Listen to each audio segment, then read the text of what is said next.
Hello friends, tips and tricks in chemistry by राहुलमध्ये तुमचं स्वागत आहे. मागच्या व्हिडिओमध्ये आपण aldehyde ketone carboxylic acid BSc part 2 साठी पार्ट 3 पाहिला, ज्यामध्ये आपण structure of carbonyl group, acidity of alpha hydrogen atom हे बघितलं.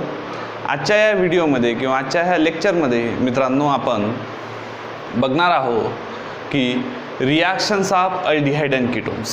चला तर मग reactions of aldehyde and ketone सुरू करू. Reactions of aldehyde and ketone. तर there are number of reactions of aldehyde and ketone. Like the first one is the Cannizzaro reaction, Cannizzarose reaction. Second one is Reformsky reaction. हे दोन reaction आपण आज पाहणार आहोत. त्यातली पहिली कॅनिझॅरो रिॲक्शन बघू. बघा, मी एक अल्डिहाइड घेतो. असा अल्डिहाइड घ्यायचा मित्रांनो की ज्या अल्डिहाइडमध्ये अल्फा हायड्रोजन नाही आहे. अल्फा हायड्रोजन काय असतो तर मी तुम्हाला शिकवलं आहे. कार्बोनिल ग्रुपच्या ॲडजसंट कार्बनला जो हायड्रोजन असतो दॅट इज अल्फा हायड्रोजन. इथे अल्फा कार्बनच नाही तर अल्फा हायड्रोजनचा काही संबंधच येत नाही. तर हा फॉर्मॅल्डिहाइड घेतला. फॉर्मॅल्डिहाइडवर 2 मोल्स ऑफ फॉर्मॅल्डिहाइड घ्यावं लागेल मला. अजून एक फॉर्मॅल्डिहाइड घेतला आणि यावर मी 50% NaOH टाकलं. 50% NaOH. तर मला एक सोडियम फॉर्मॅट भेटेल, म्हणजे HC double bond O negative Na positive plus एक मला मिथेनॉल भेटेल CH3OH. बघा, 2 फॉर्मॅल्डिहाइड आहेत इथे. दोन्ही फॉर्मॅल्डिहाइड आहेत. ह्या दोन्ही फॉर्मॅल्डिहाइड सोबत जेव्हा आपण 50% NaOH ट्रीट करतो तेव्हा काय होईल बघा. तर एक सोडियम फॉर्मेट तयार होईल. सोडियम फॉर्मेट आणि दुसरा तयार होईल मिथेनॉल. मिथेनॉल. मी दुसरं एक्झाम्पल घेतो. एक बेन्झाल्डिहाइड घेतो. यात पण बघा अल्फा हायड्रोजन नाही आहे. इथे अल्फा कार्बन आहे पण अल्फा हायड्रोजन नाही आहे. याला कोणताच कार्बन, याला कोणताच हायड्रोजन अटॅच नाही आहे. प्लस अजून एक बेन्झाल्डिहाइड घेतो. C double bond OH. दोन्हीही बेन्झाल्डिहाइड झाले. मग ह्या बेन्झाल्डिहाइड सोबत काय रिॲक्ट करायचं आपल्याला तर 50% NaOH. 50% NaOH रिॲक्ट करायचं आहे. काय तयार होईल? एक सोडियम चा साल्ट तयार होईल. आता इथे हा फॉर्मॅट नाही, हा बेन्झोएट तयार होईल आणि एक अल्कोहोल तयार. बघा, रिंगला carbonyl group C double bond O negative आणि Na पॉझिटिव्ह. सोडियम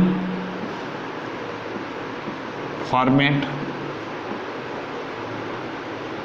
प्लस रिंगला CH2OH.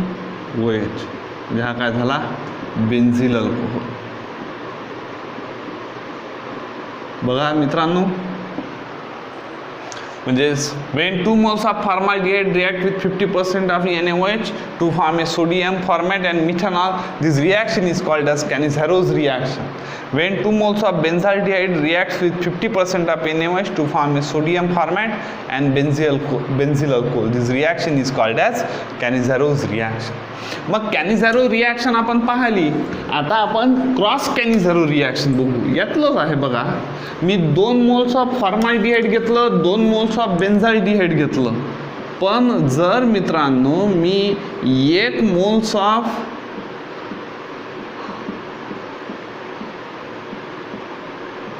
एक फॉर्माल्डिहाइड घेतला आणि एक बघा HC≡O H ॲरोमॅटिक रिंग त्याला C≡OH म्हणजे एक फॉर्माल्डिहाइड घेतला आणि एक काय घेतला बेन्झाल्डिहाइड. यांची जर रिॲक्शन जर मी केली तर त्या रिॲक्शनला क्रॉस कॅनिझॅरो रिॲक्शन म्हणतात. बघा यावर मला 50% NaOH टाकावं लागेल, 50% NaOH आणि काय तयार होईल तर हा जो फॉर्माल्डिहाइड आहे आणि हा बेन्झाल्डिहाइड आहे. बघा दोघांपैकी मॉलिक्युलर वेट कोणाचं जास्त आहे तर बेन्झाल्डिहाइडचं. ज्याचं मॉलिक्युलर वेट जास्त त्याचा अल्कोहोल तयार होईल म्हणजेच बेन्झिल अल्कोहोल तयार होईल. ॲरोमॅटिक रिंग CH2OH प्लस हा काय तयार होईल सोडियम फॉर्मेट. मित्रांनो ही झाली क्रॉस कॅनिझॅरो. याचं नाव काय झालं सोडियम फॉर्मेट आणि हे झालं बेन्झिल अल्कोहोल. बघा when formaldehyde and benzaldehyde react in presence of 50% of NaOH to form a sodium formate and benzyl alcohol, this reaction is called as cross Cannizzaro reaction. मग मित्रांनो बघा ही आपली ही नंबर 2 झाली म्हणजे रोमन 2 म्हणू आपण. 1 होती आपली कॅनिझॅरो रिॲक्शन. आता नंबर 2 बघू आपण रेफॉर्मस्की रिॲक्शन. बघा याचे स्टेटमेंट तुम्हाला लिहावं लागेल रजिस्टरमध्ये. मी मित्रांनो जेही तुम्हाला शिकवत आहे ह्या ऑनलाईन लेक्चरमध्ये हे तुम्हाला घरी तुमच्या एका रजिस्टरमध्ये तुम्हाला लिहून ठेवावं लागेल. जेव्हाही आज ना उद्या जेव्हाही कॉलेज सुरू होईल तेव्हा हे सगळं चेक केल्या जाईल. म्हणजेच आता बघा दुसरी बघू रेफॉर्मस्की रिॲक्शन.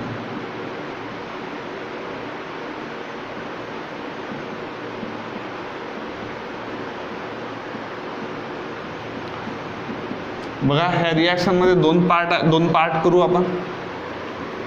एक झिंक घेतला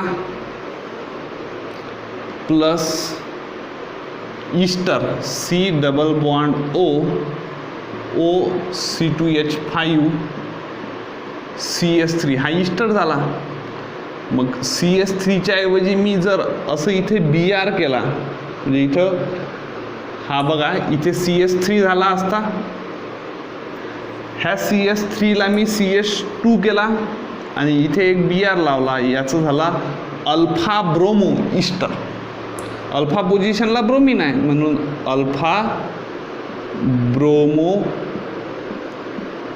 ईस्टर प्लस झिंक. होईल काय की insertion of zinc takes place in between the carbon and halogen. म्हणजेच कंपाऊंड असा तयार होईल की CH2 ZnBr C≡O C2H5.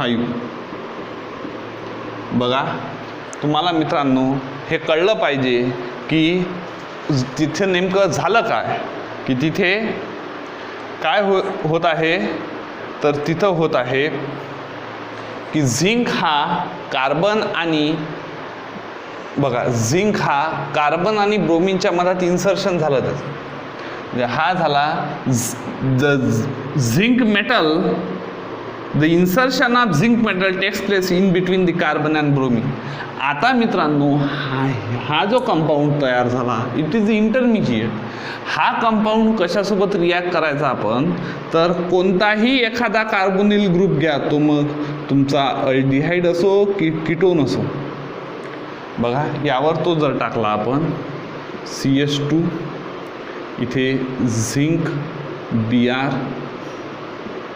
C≡O OC2H5. जेव्हा एखादा मेटल कार्बनला लागतो बघा the electronegativity of carbon is greater than any metal. Therefore, carbon bears negative charge and metal bears positive charge on it. मग मित्रांनो, इथे पण निगेटिव्ह चार्ज आला, इथे निगेटिव्ह चार्ज आला, इथे पॉझिटिव्ह चार्ज आहे. आपण पाहिलं मागच्या लेक्चरमध्ये. म्हणून हा यावर अटॅक करेल, यांनी यावर अटॅक केला तर हा बॉन्ड इथं ओपन अप होईल आणि काय प्रॉडक्ट तयार होईल, CS3 single bond CO negative, याला इथे H आहे. हा स्टॅबिलाइज करण्यासाठी ZnBr येईल. इथे CH2 single bond C double bond O C2H5. म्हणजे this is a intermediate of a Reformatsky reaction. आपण त्याला मित्रांनो इंटरमिजिएटसुद्धा म्हणू शकतो की तो म्हणजे रेफॉर्मस्कीमध्ये तयार होणारा इंटरमिजिएट आहे. बघा ह्या रिॲक्शनमध्ये झालं काय, तर पहिल्या स्टेपमध्ये काय झालं, the insertion of zinc takes place in between the carbon and halogen. The insertion of zinc takes place in between the carbon and halogen. The intermediate is ready. Then the attack of nucleophile or carbanion takes place on the carbonyl carbon atom and this bond is open up. आता बघा इथे हा जो तयार झाला, इथे जर आपण वॉटर टाकलं म्हणजे इथे H इथे OH, तर काय होईल, CS3 CH OH. बघा हा CH इथे OH single bond CH2 C double bond O single bond O C2H5 plus ZnOH Br. याचं नाव होईल अल्फा बीटा. बीटाला हायड्रॉक्सी ग्रुप म्हणून beta hydroxy ester. Beta hydroxy Easter.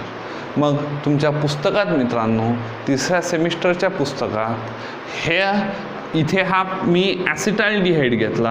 हा ॲसिटाल्डिहाइडच्या ऐवजी जर मी फॉर्माल्डिहाइड घेतला तर इथे CS3च्या जागी H आहे.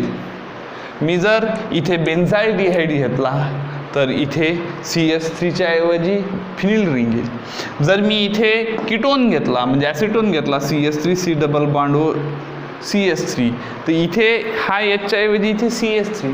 म्हणजे मी रिॲक्टंट काय घेतो त्यावर माझा प्रॉडक्ट डिपेंड राहील. तर हे 5 एक्झाम्पल याचे, म्हणजे हे मी ॲसिटाल्डिहाइड घेतला. दुसरं एक्झाम्पल तुम्ही फॉर्माल्डिहाइड घेऊन पहा. तिसरं एक्झाम्पल तुम्ही बेन्झाल्डिहाइड घेऊन पहा. चौथं एक्झाम्पल तुम्ही ॲसिटोन घेऊन पहा. आणि 5वं एक्झाम्पल तुम्ही ॲसिटोफिनोन घेऊन पहा. म्हणजे असे 5 एक्झाम्पल तुमच्याजवळ तयार होतील, म्हणजेच तुमची रेफॉर्मस्की रिॲक्शन तयार होईल. आजच्या ह्या लेक्चरमध्ये आपण काय काय पाहिलं, तर आजच्या ह्या लेक्चरमध्ये आपण काय पाहिलं तर कॅनिझॅरो रिॲक्शन, क्रॉस कॅनिझॅरो रिॲक्शन आणि रेफॉर्मस्की रिॲक्शन. पुढच्या लेक्चरमध्ये आपण मॅनिच रिॲक्शन आणि पर्किन रिॲक्शन. धन्यवाद.